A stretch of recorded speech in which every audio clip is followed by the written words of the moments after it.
Welcome back to my channel voice of gold 1998. ஒரு customer வந்து ரிப்பீட்டடாக கேட்டுனே இருக்காங்க, சார் நாங்கள் கோல்டு சில்வர்லாம் வந்து விட்டுட்டோம், எங்களால் அஃபோர்ட் பண்ண முடியல, அட்லீஸ்ட் காப்பர் வாங்கி பார்ஸ் வாங்கி நான் சம்பாதிக்கலாமான்னு கேட்டாங்க. மேடம், கிடையவே கிடையாது. தயவு செய்து காப்பரில் இன்வெஸ்ட் பண்ணாதீங்க. அதாவது lakhs and lakhs of metric டன்னில் அவைலபிள் இருக்குது. ரெண்டாவது, இதை வாங்கி நீங்கள் ஸ்டோர் பண்ணவும் முடியாது. மூணாவது, இதை ஸ்டோர் பண்ணிங்கன்னா ஒரு ஃபியூ மந்த்ஸில் பார்த்தீங்கன்னா அது மேலே ஃபங்கஸ் மாதிரி ஒரு க்ரீன் கலர் ஃபார்ம் ஆகிடும். ஸோ ஒன்ஸ் ஃபங்கஸ் ஃபார்ம் ஆச்சுனால அதை கிளியர் பண்ணுறதுக்கே பல ரூபாய் நீங்கள் ஸ்பெண்ட் பண்ணால் தான் அந்த சார்ஜஸை கிளியர் பண்ண முடியும்.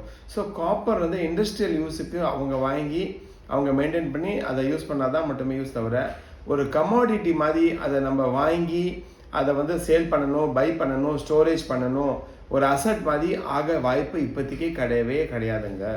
அன்லஸ் நீங்கள் அந்த இண்டஸ்ட்ரியில் இருந்தீங்கன்னா மட்டும் நீங்கள் செய்யலாம், தவிர தனி நபர்கள், நம்ம இன்வெஸ்டர்ஸ், நம்ம பப்ளிக் வந்து தயவு செய்து காப்பரில் பணத்தை போட்டு வெயின் பண்ணாதீங்க.